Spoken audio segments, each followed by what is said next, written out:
Okay बेटा, बिस्मिल्लाहिर्रहमानिर्रहीम। Okay बेटा, स्टार्ट करते। तो आपने बेटा क्वेश्चन पूछा था प्रेफर्ड शेयर्स क्या होते हैं। बेटा मैंने आपको बताया था कि प्रेफर्ड शेयर्स के अंदर तीन क्वालिटीज पाई जाती हैं। एक तो ये, इनके ऊपर आपको जो डिविडेंड मिलता है बेटा वो फिक्स मिलता है, नंबर वन। नंबर टू, जब कंपनी फ्लॉप होती है या फेल होती है, कंपनी का जब दिवालिया निकलता है, तो कंपनी जो है वो सबसे पहले अपने प्रेफर्ड शेयर होल्डर जो है उनके जो पैसे उनको वापस करती है। लेकिन प्रेफर्ड शेयर होल्डर वालों के पास वोटिंग राइट नहीं होता। होते बेटा ये भी शेयर हैं, आप ओनर ही कहलाएंगे, लेकिन इसके फीचर्स क्या है वो मैंने आपको बता दिए। एक तो डिविडेंड आपको फिक्स मिलेगा, यानी इसके ऊपर वो कंपनी ये नहीं कहेगी कि हर साल प्रॉफिट ज्यादा होगा तो ज्यादा डिविडेंड, कम होगा तो कम डिविडेंड, नहीं, एक अमाउंट बता दी जाएगी, वही अमाउंट आपको हर साल मिला करेगी, चाहे प्रॉफिट ज्यादा हो चाहे प्रॉफिट कम हो। तो ये थे बेटा दो तीन डिफरेंस। इसके अलावा कोई क्वेश्चन बेटा? सर हम एक बोले बोले सर बेटा। हम एक ही दफा तीनों चीजें खरीद सकते हैं, जैसे शेयर भी हो गए, बॉन्ड्स और हाँ कमर्शियल हाँ पेपर। बेटा, आप जितने मर्जी खरीद सकते हैं। आप इन्वेस्टर हैं, यू आर द इन्वेस्टर। आप शेयर भी खरीद सकते हैं, बॉन्ड भी खरीद सकते हैं, टी बिल्स भी रख सकते हैं, कमर्शियल पेपर भी रख सकते हैं। ये तो आपके पैसों पे डिपेंड है ना, आपकी इन्वेस्टमेंट के ऊपर डिपेंड है। आप मुख्तलिफ कंपनियों की एक ही कंपनी के मुख्तलिफ चीजें भी रख सकते हैं, नो इशू एट ऑल। जिस तरह हम पैसा इन्वेस्ट करते हैं बेटा, आप तो पैसे इन्वेस्ट करना है ना आपने।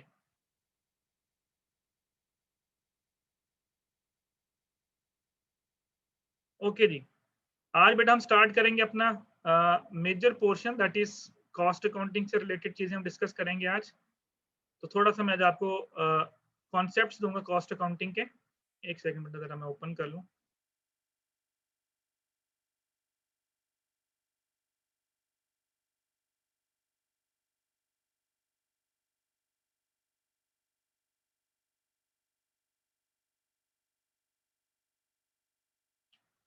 क्या मसला आ रहा है?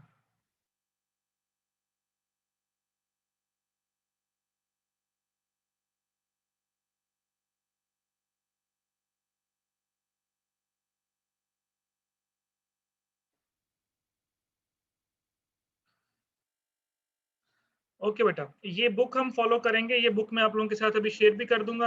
आपके ग्रुप में मैंने शायद शेयर किया या नहीं किया मुझे आइडिया नहीं, लेकिन ये बुक अभी आपको क्लास के बाद आपके साथ शेयर हो जाएगी। और इसी बुक को बेटा हम फॉलो करेंगे, इसी में से कॉन्सेप्ट्स में आपको पढ़ाऊंगा, इसी में से हम एक्सरसाइजेस करेंगे। इसके अलावा एक आधी बुक और भी है अवेलेबल, मैं आपको उसका नेम और उसके ऑथर का नेम भी बता दूंगा, वो just for practice point of view आप कर लीजिएगा। अदरवाइज अगर आप इसको भी कर लेंगे तो it's enough for the paper point of view. Paper point of view से भी और कॉन्सेप्ट पॉइंट ऑफ व्यू से भी बेहतर है। ओके तो बेटा हमारा सब्जेक्ट है कॉस्ट अकाउंटिंग। तो कॉस्ट के कॉन्सेप्ट से हम स्टार्ट करेंगे सबसे पहले। तो सबसे पहले बेटा मैं आप लोगों को डेफिनेशन दूंगा, what does mean by cost accounting. Okay जी, कॉस्ट अकाउंटिंग क्या होती है बेटा, आज हम इसके थोड़े से कॉन्सेप्ट्स को डिस्कस करेंगे। कितनी किस्म की कॉस्ट होती है, टाइप्स ऑफ कॉस्ट क्या होती है, किन किन कॉस्ट को हमने डील करना है। और ये हमारा एक या दो लेक्चर हमारे इसके बेसिक कॉन्सेप्ट्स के ऊपर होंगे। उसके बाद फिर हम प्रॉपर न्यूमेरिकल की तरफ चले जाएंगे, कॉस्टिंग कैसे की जाती है, कॉस्टिंग मेथड्स क्या होते हैं, cost of goods sold statement कैसे बनेगी, ये सारी की सारी चीजें मैं आपको वन बाय वन सिखाऊंगा। तो सबसे पहले बेटा कॉस्ट अकाउंटिंग, मैंने आप लोगों को अकाउंटिंग की डेफिनेशन दी थी बेटा। Accounting is an art of recording, classifying and summarising the transaction. फिर मैंने आपको बोला था कि कॉस्ट अकाउंटिंग जो है इसका जो मेन पर्पस होता है बेटा, that is to calculate the cost. अब अगर आप इसकी डेफिनेशन पढ़ें तो ये आपके सामने उसकी कॉस्ट अकाउंटिंग की डेफिनेशन बेटा यहाँ पे गिवन है। फिर आपको मैंने मैनेजमेंट अकाउंटिंग की भी डेफिनेशन दी थी। मैंने आपको बोला था कि जी बेटा मैनेजमेंट अकाउंटिंग क्या होती है कि कॉस्ट से रिलेटेड जितनी भी स्टेटमेंट्स हम बनाते हैं और तो मैनेजमेंट उसके ऊपर डिसीजन लेती है। अच्छा, कॉस्ट अकाउंटिंग करने का मकसद क्या है कि किसी भी चीज की कॉस्टिंग करना, कि एक चीज मैं प्रोड्यूस कर रहा हूँ उसके ऊपर मेरी कितनी कॉस्ट आएगी। उसका मेन पर्पस क्या होता है? उसका बेटा मेन पर्पस होता है for deciding the selling price, कि हमने इसकी सेलिंग प्राइस क्या रखनी है। फॉर एग्जांपल, मेरी कंपनी मोबाइल फोन बना रही है, मैंने इसकी कॉस्टिंग करनी है, तो इसके ऊपर कितने का मटेरियल लगा, इसके ऊपर कितने की लेबर लगी, इसके ऊपर कितने फैक्ट्री के एक्सपेंसेस आए, वो सारी की सारी स्टेटमेंट हम बनाना यहाँ पे सीखेंगे। And that thing is called cost accounting. यानी कॉस्ट अकाउंटिंग आपको इंफॉर्मेशन देगी about the costing of the product. अच्छा, इसकी बेस के ऊपर फिर जो मैनेजमेंट डिसीजन लेती है, और मेन बेटा मैंने बोला इसका जो मेन ऑब्जेक्टिव है वो मेन ऑब्जेक्टिव ये है कि determine the price on the basis of this cost statement. तो हमारा जो मेन काम होगा वो ये होगा कि हमने प्राइस डिसाइड करनी है कि हमारी कॉस्टिंग कितनी है और हमने प्राइस क्या डिसाइड करनी है। अच्छा, अगर आप इनके ऑब्जेक्टिव को देखें, ये मैं आपके साथ शेयर कर दूंगा, जस्ट मेन मेन चीजें हम यहाँ से डिस्कस करेंगे। अब बाकी आप इसको रीड कर लीजिएगा, कॉन्सेप्ट मैं आपको देता जाऊंगा। इस कॉन्सेप्ट की आपको समझ नहीं लगेगी, आप मुझसे दोबारा पूछ सकते हैं कि सर इसका मतलब क्या था, मैं आई विल एक्सप्लेन इट। आप ये देखें जो मेन ऑब्जेक्टिव है बेटा कॉस्ट अकाउंटिंग का, ये देखें that is to compute the cost per unit, that is the main objective. यानी ये फॉर एग्जांपल ये मोबाइल फोन है, मेरी कंपनी के अंदर कोई, मैं कहता हूँ जी एक महीने में कोई 10,000 मोबाइल फोन प्रोड्यूस होता है। अब हमने ये देखना है कि टोटल कॉस्ट कितनी है 10,000 मोबाइल फोन के ऊपर, और पर यूनिट कॉस्ट कितनी है, यानी इस मोबाइल फोन को बनाने पे मेरी टोटल कितनी पर यूनिट कॉस्ट है, ये चीज तो कैलकुलेट करना है, ये मेन फंक्शन है कॉस्ट अकाउंटिंग का। जब आपको पर यूनिट कॉस्ट का पता चल जाएगा, फॉर एग्जाम्पल मैं कहता हूँ यार ये मोबाइल मुझे तकरीबन 30,000 का पड़ रहा है, फिर पर यूनिट कॉस्ट के बेस के ऊपर हम ये डिसाइड करेंगे कि what should be the price of this mobile phone. अब इसकी प्राइस क्या होनी चाहिए, यानी अगर ये 30,000 का में पड़ रहा है तो क्या हमें 32,000 रखनी चाहिए, 33, 34, 35, वो फिर मुख्तलिफ अदर फैक्टर है जो हमने देखने हैं कि मार्केट में कंपटीशन क्या है, मार्केट की स्ट्रेटेजीज क्या है, मेरे मोबाइल फोन में क्या फीचर्स हैं और मुझे क्या प्राइस रखनी चाहिए। लेकिन कम से कम कॉस्ट अकाउंटिंग आपको ये आइडिया दे देगी जी कि भाई इतना खर्चा हुआ है आपका, एंड डेफिनेटली बेटा जो प्राइस होगी मैं उसको अपने खर्चे से ज्यादा ही रखूंगा। वो कितना ज्यादा रखूंगा ये आपकी मैनेजमेंट ने डिसाइड करना है कितना ज्यादा रखना है। ओके, अब ये देखें objective of cost accounting is to compute the cost per unit, and the objective of management accounting is to provide information to the management for decision making process. लेकिन हमारा जो मेन कंसर्न है वो cost accounting से है, तो हम ज्यादातर फोकस कॉस्ट अकाउंटिंग के ऊपर करेंगे। मैनेजमेंट अकाउंटिंग जो है वो बेसिकली आपको हेल्प आउट करती है फॉर डिसीजन मेकिंग। अच्छा, अब कौन कौन सी बेटा जो है वो कॉस्ट अकाउंटिंग के यूजर्स होते हैं, पढ़ लें बेटा डेफिनेटली। इसमें आपके डिसीजन मेकिंग के लिए हमारे आपकी जितनी भी ऑर्गेनाइजेशन होती हैं वो सारे के सारे आपके इसके यूजर होते हैं, कि आपने ये डिसाइड करना होता है कि हमने जो कॉस्ट है हमारे पास, जो हमने स्टेटमेंट कैलकुलेट, अब ये स्टेटमेंट मैं बनानी सिखाऊंगा आपको, cost of good sold statement के नाम से हम एक स्टेटमेंट बनाना सीखेंगे अभी अगले लेक्चर्स के अंदर। वहां पे हम उनको 5 स्टेप्स के अंदर उस स्टेटमेंट को बनाएंगे कि इस पे मटेरियल कितने का लगा, इस पे लेबर कितने की लगी, इस पे फैक्ट्री ओवरहेड्स कितने के लगे, इस पे वर्क इन प्रोसेस में कितनी कॉस्ट लगी, इसमें फिनिश गुड्स की कितनी कॉस्ट आई। देन हमारे पास एक पूरी कॉस्ट स्टेटमेंट बन के आ जाएगी। Then on the basis of that statement we will decide कि what should be the price of that product, जिसके भी बारे में भी आप वो चीज बना रहे हैं। एक सेकंड में मैं बच्चों को ऐड कर लूं। कोशिश किया करें बेटा टाइमली आप आ जाया करें, मुझे बार बार ना फिर रोक के आपको ऐड करना पड़ता है। ओके, अब देखिए बेटा यूजेस ऑफ कॉस्ट अकाउंटिंग, ये 3 से 4-5 यूजेस लिखे हुए हैं, ये आपको पूरे का पूरा जो है कॉन्सेप्ट आपका जो है वो क्लियर कर देंगे। Number 1, A determine the total cost of production and cost of sale. ठीक हो गया बेटा, टोटल आपकी कॉस्ट अकाउंटिंग जो है आपको बताएगी कि आपकी टोटल कॉस्ट ऑफ प्रोडक्शन कितनी आ रही है। Then it determine the appropriate selling price, जो मैंने आपको बताया कि on the basis of cost जब आपको पता चल जाएगा कि जी मेरी चीज इतने की घर में मुझे पड़ रही है, देन वी विल डिसाइड कि what should be the price, कि इसकी प्राइस क्या होनी चाहिए। It disclose the profitable products area and activity and capacity level. This is very important बेटा। देखिए जिस तरह आजकल कोरोना का केस आया हुआ है बेटा, देखिए आपके सामने तो बहुत सारी कंपनीज ऐसी हैं जिन्होंने अपने मुख्तलिफ यूनिट्स को क्लोज कर दिया हुआ है। कुछ यूनिट्स चल रहे हैं, कुछ यूनिट्स उनके क्लोज हैं। ये तो चले कोरोना की वजह से, इसके अलावा भी अगर मैंने ये कंपनी है उसके 5-6 यूनिट्स चल रही हैं, 5-6 डिफरेंट किस्म के बिजनेसेस कर रहा हूँ, तो कॉस्ट अकाउंटिंग बेटा आपको ये भी हेल्प आउट करेगी ये डिसाइड करने में कि कौन से यूनिट जो है वो उसके ऊपर कॉस्ट ज्यादा आपकी आ रही है, वो प्रॉफिटेबल नहीं है, कौन से यूनिट्स ऐसे हैं जो कि आपके लिए प्रॉफिटेबल हैं। और अक्सर बेटा ऐसा होता है कि जब बिजनेस क्राइसिस में जा रहा होता है तो फिर हम ये डिसाइड करना होता है हमने कि हमने कौन से यूनिट्स को चलाना है, कौन से यूनिट्स को बंद करना है। टेक्सटाइल की एग्जांपल ले लें, टेक्सटाइल बेटा बहुत सारी मिलें ऐसी हैं जो सिर्फ और सिर्फ वेविंग पे आ गई हैं, बहुत सारी मिलें ऐसी जो सिर्फ और सिर्फ निटिंग पे आ गई हैं, बहुत सारी मिलें ऐसी हैं जो सिर्फ और सिर्फ प्रिंटिंग के ऊपर आ चुकी हैं।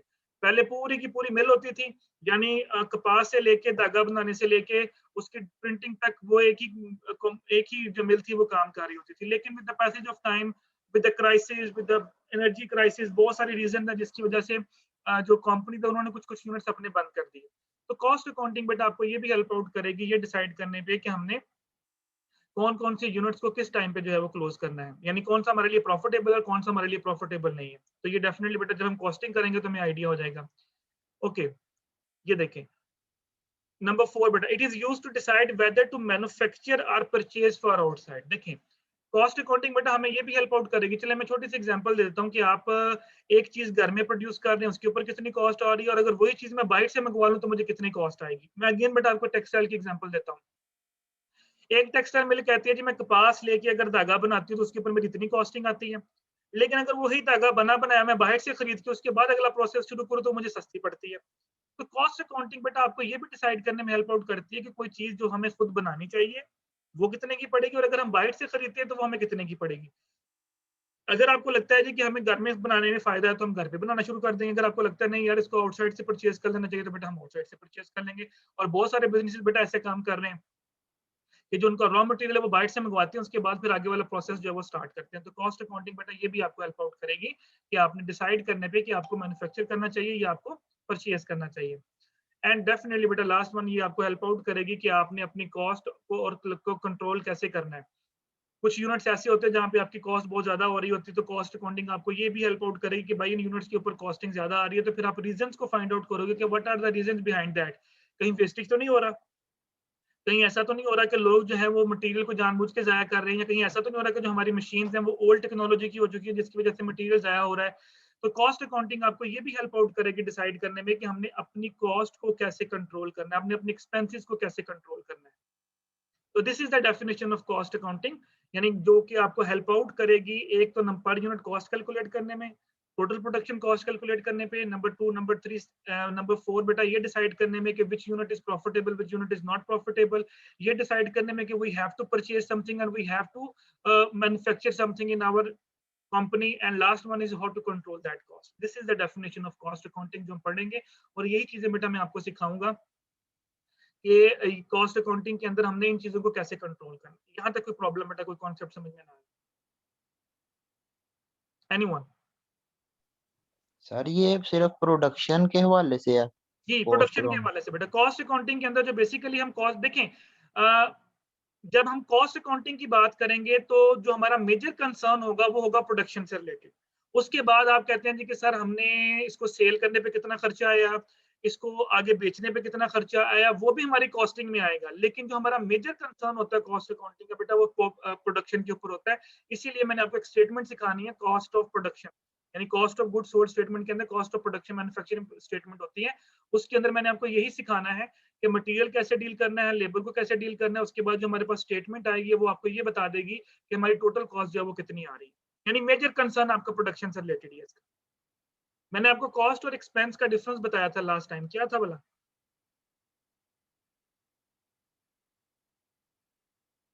शुरू की क्लासेस के अंदर मैंने बताया था कि what is difference between cost and expense. क्या फर्क है बेटा दोनों में? क्या फर्क होता है? सर जो प्रोडक्शन चीजें बनाने में सर आता है खर्चा वो कॉस्ट है, और जो चीजों को सर सही ठीक करने में आता है छोटे छोटे एक्सपेंसेस फैक्ट्री के, वो एक्सपेंस होते हैं। सर बोले बेटा सर बोले। आपने बॉल पॉइंट की दी थी एग्जांपल कि अगर हम 10 बॉल पॉइंट खरीदेंगे तो वो हमारी कॉस्ट है, और अगर उसमें से 8 बिक गई हैं तो वो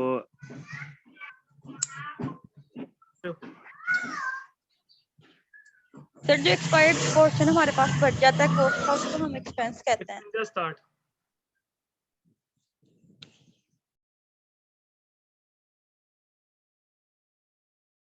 हाँ जी, जो बेटा हम लोग चीज कंज्यूम कर लेते हैं वो आपका क्या बन जाती है? एक्सपेंस बन जाती है।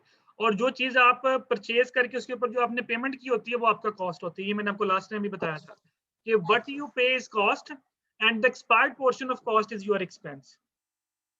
तो जब आप चीजें बना रहे होते हैं तो बेसिकली इसके ऊपर आप कॉस्ट लगा रहे होते हैं, कॉस्ट लगा रहे होते हैं, कॉस्ट लगा रहे होते हैं, और जब तक वो बिकती नहीं है वो आपका एसेट है, याद रखिएगा।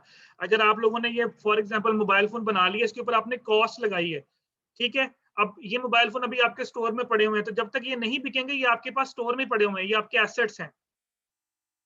बात फॉलो की? तो जब आप इसको कंज्यूम कर लेंगे तो that will become your expense.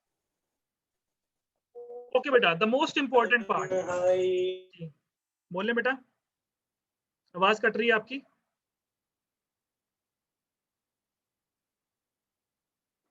Sir वो नहीं बोले, गाना था। बोले नहीं, चलें ठीक है बेटा। एलिमेंट्स ऑफ कॉस्ट, ये बेटा बहुत इंपॉर्टेंट है। जो मेन चीजें, ये बेसिकली मेन कॉन्सेप्ट्स मैं आपको भी बता रहा हूँ। ये सारी चीजें मैंने न्यूमेरिकल में यूज करनी है, इसलिए आपने इनको अच्छी तरह से अंडरस्टैंड करना है। बेटा 3 हम लोग एलिमेंट्स को यूज करेंगे अपनी कॉस्ट अकाउंटिंग के अंदर। एक होगा लेबर, एक होगा आपके पास मटीरियल, और एक होगा आपके पास FOH। मैं यहाँ पे लिख भी देता हूँ। एलिमेंट्स ऑफ कॉस्ट बेटा 3 हम इसको यूज करेंगे। सबसे पहले हमारे पास मटीरियल आएगा, देन उसके बाद लेबर आएगी, and third one is FOH। FOH stand for factory overheads, या फैक्ट्री कॉस्ट भी आप इसको कह सकते हैं। अच्छा, मटेरियल क्या होता है बेटा? मटेरियल जो आप भी प्रोडक्ट के ऊपर लगाएंगे। अच्छा, इसके आगे भी फर्दर इसको हम कैटेगराइज करेंगे मटेरियल को, डायरेक्ट। सर FOH का क्या मीनिंग बताया आपने? इसका फैक्ट्री ओवरहेड्स बेटा, FO factory overheads, factory expenses, बिजली का बिल हो Okay, गया, लाइट हो गया, बिजली उसका रेंट हो गया, ये सारे एफओएच में आएंगे। ये मैं आपको भी एक्सप्लेन करने लगा हूं बेटा तीनों। अच्छा मटेरियल बेटा, तीन बेटा याद रखिएगा, तीन चीजों के ऊपर हमारी कॉस्टिंग होगी, एक मटेरियल के ऊपर, एक लेबर के ऊपर और एक फैक्ट्री ओवरहेड्स के ऊपर, यानी ये तीन चीजें मिला के आपकी टोटल कॉस्ट बनेगी। अब ये तीन चीजें क्या है ये मैं आपको एक्सप्लेन करने लगा हूं बेटा। मटेरियल फॉर एग्जांपल आप एक बॉल पॉइंट बनाते हैं, अब इस बॉल पॉइंट के ऊपर ये जो प्लास्टिक लगा हुआ है ये इसका मटेरियल है, इसके अंदर ये जो सिक्का है ये इसका मटेरियल है। अभी प्रॉब्लम इज दैट कि इसमें से डायरेक्ट मटेरियल कौन सा है और इसमें इनडायरेक्ट मटेरियल कौन सा है। अब इस एग्जांपल को बेटा आपने अंडरस्टैंड करना है, दिस इज वेरी इंपॉर्टेंट, क्योंकि जब हम लोगों ने स्टेटमेंट बनानी है तो जब मैंने आपको फार्मूलाज देने हैं तो वहां पे फार्मूला में आएगा ये direct material plus direct labour, तो ये फार्मूला बनेगा, इनडायरेक्ट मटेरियल इनडायरेक्ट लेबर, तो ये फार्मूला बनेगा। तो ये बहुत इंपॉर्टेंट होगा वहां पे जब न्यूमेरिकल सॉल्व करेंगे। अच्छा अब मैं बड़ी छोटी सी एग्जांपल लूंगा और उसमें मैं आपको एक्सप्लेन करूंगा कि इसमें डायरेक्ट मटेरियल क्या है, इनडायरेक्ट मटेरियल क्या है। इसी तरह जब लेबर होती है ये भी बेटा आपकी डायरेक्ट लेबर होती है और इनडायरेक्ट लेबर होती है।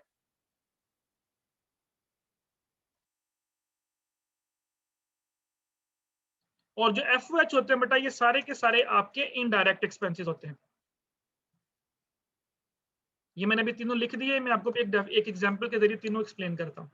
फॉर एग्जांपल बेटा आप एक डाइस बनाते हैं, अब ये जो डाइस आपने बनाया जिसके ऊपर खड़े होकर जो जिसके सामने खड़े होकर जो टीचर्स हैं वो लेक्चर देते हैं, अब उस डाइस के ऊपर जो लकड़ी यूज हुई है बेटा दैट लकड़ी आपकी दैट इज कॉल्ड मटेरियल, और वो मटेरियल होगा डायरेक्ट मटेरियल, यानी वो जो डायरेक्ट बेटा पोर्शन यूज हो रहा है प्रोडक्ट के ऊपर that is your direct material. मैंने अब जिस तरह बोला कि जो वुड यूज हो रही है वो आपका डायरेक्ट मटेरियल है। अब क्वेश्चन इज दैट कि इनडायरेक्ट मटेरियल फिर क्या होगा। अब बेटा उसके अंदर थोड़े से नेल्स भी लगे हुए हैं, उसके अंदर ग्लू भी लगा होगा, ग्लू जो यूज किया गया उसको जोड़ने के लिए, उसके अंदर कुछ और भी चीजें यूज की होंगी उसको कंपाइल करने के लिए, वो भी मटेरियल का हिस्सा है, लेकिन उसको हम डायरेक्ट मटेरियल नहीं कहेंगे, उसको हम इनडायरेक्ट मटेरियल कहेंगे। फर्क क्या है दोनों में? दोनों में फर्क बेटा ये होता है कि जो डायरेक्ट मटेरियल कॉस्ट होता है उसकी कॉस्ट को हम डायरेक्टली कैलकुलेट कर सकते हैं। फॉर एग्जाम्पल लकड़ी मैंने 10,000 की खरीदी और 10,000 की लकड़ी में मैं कहता हूँ जी फॉर एग्जाम्पल सुनिएगा, 10,000 की लकड़ी खरीदी, 10,000 की लकड़ी में मैंने 100 डाइस बना लिया, तो 10,000 तकसीम 100 करूंगा तो पर डाइस की मुझे लकड़ी की कीमत पता चल जाएगी। 10,000 की लकड़ी खरीदी, 100 डाइस बनाया, तो मैंने 10,000 को 100 पे तकसीम किया, तो पर डाइस मेरी कितनी लकड़ी यूज हुई मैंने वो कॉस्ट कैलकुलेट कर ली। यानी डायरेक्ट मटेरियल की कॉस्ट हम डायरेक्टली कैलकुलेट कर सकते हैं प्रोडक्ट के ऊपर, लेकिन जो इनडायरेक्ट मटेरियल है बेटा उसकी डायरेक्ट कॉस्ट हम कैलकुलेट नहीं कर सकते। फॉर एग्जांपल मैंने 1,000 रुपए के कील मंगवाए थे, किसी डाइस के ऊपर 15 कील लगे, किसी पे 20 लगे, किसी पे 30 लगे, किसी पे 40 लगे, मैंने कौन सा कील गिन के लगाए थे। अब वो जो मैंने 1,000 रुपए के कील लगाए वो मैंने 1,000 रुपए एंड सारे डेस्क के ऊपर डालना है, कैसे डालेंगे उसकी फिर मेथड है डालने के, लेकिन उनकी कॉस्ट हम डायरेक्टली कैलकुलेट नहीं कर सकते, अप्रोक्सीमेट कॉस्ट हम डाल देंगे सबके ऊपर, ये नहीं कि उनको इग्नोर करेंगे। अब गिलू का मैंने एक डब्बा मंगवाया, किसी के ऊपर गिलू ज्यादा लग गया, किसी के ऊपर कम गिलू लग गया, मैंने कौन सा उसकी क्वांटिटी मापी है, मैंने तो सिर्फ ये देखना कि मैंने 10,000 की गिलू या 5,000 का गिलू मंगवाया था, वो 5,000 का गिलू फला इतने डेस्कों के ऊपर लग गया। अब पर डेस्क कितनी कॉस्ट डाली जाए वो हम अप्रोक्सीमेट कॉस्ट डालेंगे। तो डायरेक्ट मटेरियल बेटा वो मटेरियल होता है जो डायरेक्टली पार्ट होता है आपकी प्रोडक्ट का। इनडायरेक्ट मटेरियल वो होता है कि जो प्रोडक्ट का हिस्सा तो होता है लेकिन उसकी कॉस्ट हम डायरेक्टली कैलकुलेट नहीं करते, उसको हम इनडायरेक्ट वे में कैलकुलेट करेंगे, उसको मैं कैलकुलेट करने का तरीका आपको सिखाऊंगा आगे। गॉट द आइडिया बेटा, समझ आ गया? मटेरियल समझ आ गया बेटा? हाँ जी अब लेबर पे आ जाते हैं। उस डाइस को जो बना रहा है बंदा, उसकी जो सैलरी होगी वो डायरेक्ट लेबर है। यानी फॉर एग्जांपल आपने जिस बंदे को बुलाया उस बंदे ने कहा जी कि मैं 1,000 रुपया पर जो लूंगा डाइस, अब वो जो 1,000 पर डाइस उसने जो लिया that is direct labour cost. Again बेटा इसको हम डायरेक्टली कैलकुलेट कर सकते हैं प्रोडक्ट के ऊपर, भाई कि ये एक जो डाइस है उसके ऊपर 1,000 रुपया हमने लेबर को भी दिया, 1,000 रुपया उसमें ऐड कर दिया। अच्छा अब इनडायरेक्ट लेबर क्या है? वो बंदा जहां पे बना रहा है उसके बाहर, फॉर एग्जांपल मैं यूनिवर्सिटी में बनवा रहा हूँ, यूनिवर्सिटी के बाहर पीएन भी खड़े हैं, यूनिवर्सिटी के अंदर आपने क्लर्क भी रखे हुए हैं, ये उस कंपनी के अंदर क्लर्क भी हैं, जो कंपनी की बात कर लें तो कंपनी के अंदर क्लर्क भी हैं, कंपनी के अंदर बाहर गार्ड भी खड़ा है उसकी भी सैलरी दी जा रही है, वो भी लेबर में आ रही है, कंपनी के अंदर जो अदर सपोर्टिंग स्टाफ है वो भी है उसकी भी सैलरियां पे कर रहे हैं। अब उनकी जो सैलरियां होंगी वो इनडायरेक्ट लेबर है। अगर मैं आपको अपनी एग्जांपल दूं, मैं और आप जो है इस वक्त डायरेक्टली डील कर रहे हैं, यानी मैं और आपकी जो क्लास है वो डायरेक्टली डील कर रही है, इस क्लास को जो मुझे पैसे मिलेंगे that is direct labour for the GC university, ठीक है, क्योंकि वो डायरेक्टली मैं आपके साथ डील कर रहा हूँ, मेरी प्रोडक्ट है। लेकिन मेरे अलावा यहाँ पे देखें बाहर गार्ड को भी सैलरी मिलनी है, यहाँ पे जो पीएन है उनको भी सैलरी मिलनी है, यहाँ पे जो अदर स्टाफ है सपोर्टिंग स्टाफ है उनको भी सैलरियां मिलनी है, तो उनकी सैलरियां भी तो हमने प्रोडक्ट के ऊपर डालनी है ना। That is called indirect labour. Again उनकी अप्रोक्सीमेट सैलरी डाली जाएगी। कैसे डाली जाएगी वो मैं आपको फार्मूला के अंदर सिखाऊंगा न्यूमेरिकल के अंदर कि हम अप्रोक्सीमेट किसकी बेस पे करते हैं। कि बाद जब हम कहते हैं चलो ऐसा करते हैं जी कि approximate on the basis of material कर देते हैं, approximate on the basis of labour कर देते हैं, approximate on the basis of number of hours कर देते हैं, वो मैं आपको सिखाऊंगा। लेकिन इनकी सैलरी तो इनकी भी डालनी है। अब आप एक प्रोडक्ट बना रहे हो, फॉर एग्जांपल ये जो डायरेक्ट मैन्युफैक्चरिंग में डील कर रहे हैं लोग, जो इनको बना रहे हैं, इनके पुर्जों को जोड़ रहे हैं, उनकी जो सैलरी होगी वो डायरेक्ट लेबर है। उसके अलावा वहां पे जो सपोर्टिंग स्टाफ है, जो उनको पानी पिला रहा है, जो बाहर गार्ड खड़े हैं, उनकी जो सैलरी है वो इंडायरेक्ट कॉस्ट है। लेकिन जब हमने इसकी पर यूनिट कॉस्ट निकालनी है मोबाइल फोन की, तो हमने डायरेक्ट प्लस इनडायरेक्ट दोनों डालनी है। फिर हमने इसकी जो है वो सेलिंग प्राइस निकालनी है। इसका मतलब ये नहीं कि हमने उनकी सैलरी इग्नोर कर देनी है। This is the difference between direct labour and indirect labour. Got the idea बेटा? Yes, sir. Yes, sir. अब आ जाए बेटा फैक्ट्री ओवरहेड। Yes, sir. अच्छा असद बेटा कोई बात नहीं, बड़ा मुश्किल निकला आपका यस सर। सर वो नेट की वजह से शायद। अच्छा चलें कोई बात नहीं। ओके बेटा, फैक्ट्री ओवरहेड बेटा इन दोनों एक्सपेंसेस के अलावा जितने भी इनडायरेक्ट एक्सपेंसेस हैं फैक्ट्री से रिलेटेड, वो सारे के सारे बेटा आपके एफएच में आ जाएंगे। फॉर एग्जांपल बिजली का बिल, रेंट आ गया। जितने भी इनडायरेक्ट एक्सपेंसेस हैं जो फैक्ट्री से रिलेटेड होंगे, जहां पे आप मैन्युफैक्चरिंग कर रहे हैं, वो सारे के सारे एक्सपेंसेस बेटा आपके किसमें आ जाएंगे? इनडायरेक्ट एक्सपेंसेस में आ जाएंगे। इसमें मैंने बोला बिजली का बिल हो गया, फैक्ट्री का रेंट हो गया एंड सो ऑन। तो वो चीजें भी बेटा हम इसमें ऐड करेंगे और उसके बाद बेटा जो हमारी कॉस्टिंग होगी that is called your total cost. Then फिर उसको हम पर यूनिट कॉस्ट के ऊपर डिवाइड करके पर यूनिट कॉस्ट कैलकुलेट कर लेंगे कि कैसे कैलकुलेट करनी है। तो ये बेटा 3 एलिमेंट ऑफ कॉस्ट हैं जो मैंने आपको बताया, direct material, direct labour and FOH. ये जो लिखा ना उसने अदर प्रोडक्शन कॉस्ट, इसको आप एफओएच भी कह सकते हैं। जी बेटा यहां तक कोई प्रॉब्लम? No, sir. क्लियर हो गया? हाँ सर। अच्छा ये तो हो गया बेटा उसके एलिमेंट्स, कॉस्ट के एलिमेंट जो 3 मैंने बोले, और इन 3 के ऊपर मैंने आपको भी न्यूमेरिकल भी करवाऊंगा आगे जाके। अभी सिर्फ हम कॉन्सेप्ट डिस्कस कर रहे हैं। अच्छा अब आते हैं कॉस्ट क्लासिफिकेशन की। कॉस्ट कितनी तरह की होती है? मुख्तलिफ टाइप्स होती है बेटा कॉस्ट की, 1 बाय 1। इसमें से जो मोस्ट इंपॉर्टेंट है वो मैंने आपको 1-2 बता भी दी है। देखिए डायरेक्ट कॉस्ट क्या होती है वो मैंने बता दिया, जो डायरेक्टली प्रोडक्ट से रिलेटेड होती है। और इनडायरेक्ट कॉस्ट बेटा हर वो कॉस्ट जो इनडायरेक्ट वे में प्रोडक्ट के साथ रिलेट होगी। उसकी एग्जांपल मैंने आपको बता दी। सर जी बोले। ये जो सर हम लेबर लगाते हैं फॉर एग्जांपल लोडिंग अनलोडिंग के लिए, या सर ये जो हमारी ट्रांसपोर्टेशन होती है सर, ये डायरेक्ट में आएगी या इनडायरेक्ट में आएगी? इनडायरेक्ट में आएगी बेटा। ठीक हो गया सर। वो आपकी सारी की सारी बेटा इनडायरेक्ट कॉस्ट में आएगी। Okay sir. ठीक हो गया? ओके डायरेक्ट कॉस्ट और इनडायरेक्ट कॉस्ट का बेटा मैंने आपको एग्जांपल दे दी। ठीक है, इसके अलावा जो कॉस्ट की एक टाइप होती है वो भी मैं आपको बता देता हूँ बेटा, वो भी हम यहाँ पे डिस्कस कर लेते हैं। उसके बाद Indirect में इनडायरेक्ट कॉस्ट बेटा जो मैंने बताया, इनडायरेक्ट मटेरियल हो गया, इनडायरेक्ट लेबर हो गई, फैक्ट्री ओवरहेड कॉस्ट हो गई, ये सारे की सारी आपकी इनडायरेक्ट कॉस्ट में आ जाएंगी। जिस तरह भी आपने वो लेबर की एग्जांपल दी, वो जो लोडिंग अनलोडिंग है वो भी आपकी इनडायरेक्ट कॉस्ट ही होती है। अच्छा एक होती है फिक्स्ड कॉस्ट और एक होती है वेरिएबल कॉस्ट। इनमें क्या फर्क होता है?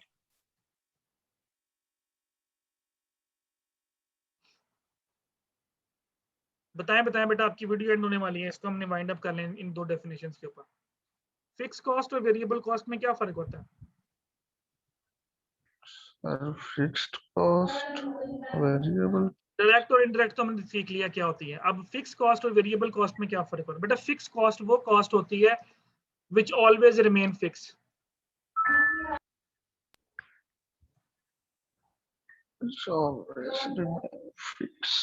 फॉर एग्जांपल आपने एक मशीनरी खरीदी 1 लाख रुपए की, तो बेटा उसकी जो कॉस्ट है वो फिक्स कॉस्ट है। उसकी जो कॉस्ट आपने एक दफा लगा दी वो 1 लाख लग गई है।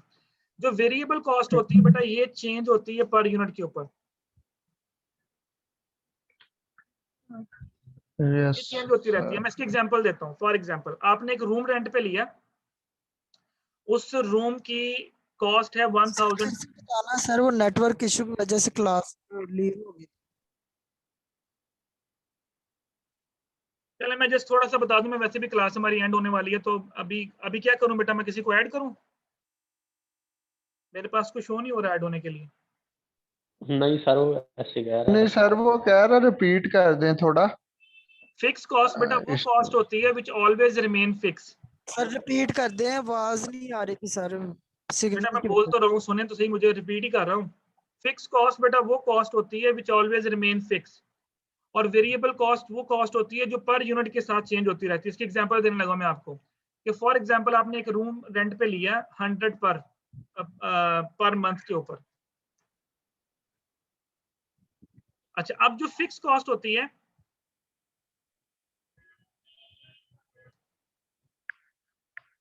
अब अगर बेटा उस रूम में एक बंदा रहता है तो उस एक बंदे को 1000 रुपया पे करना पड़ेगा। फॉर एग्जांपल अगर आप वहां पे 2 लोग कर दें तो कितनी कॉस्ट हो जाएगी? 1000 डिवाइडेड बाय 2। इसका मतलब पर पर्सन कितने हिस्से में आएगी? 500 रुपये। अच्छा, अगर आप उस रूम के अंदर 4 बंदे कर दें तो रूम तो वही है, रेंट उसका 1000 रुपया ही है, लेकिन जब उसको 4 पे डिवाइड करेंगे तो ये 250 हो जाएगी। अब यहाँ पे कॉन्सेप्ट सुनिएगा बेटा, जो आपकी फिक्स कॉस्ट होती है ना, अगर आप वहां पे नंबर ऑफ यूनिट्स इंक्रीज करते जाएंगे, जो फिक्स कॉस्ट है वो आपकी डिक्रीज होती जाएगी।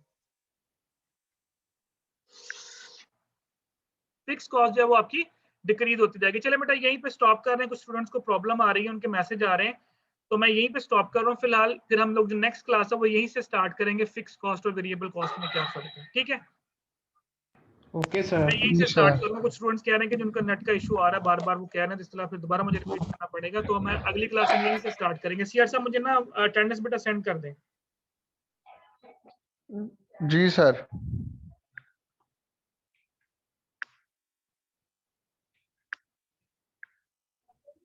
ओके बेटा, अल्लाह हाफिज। Okay sir.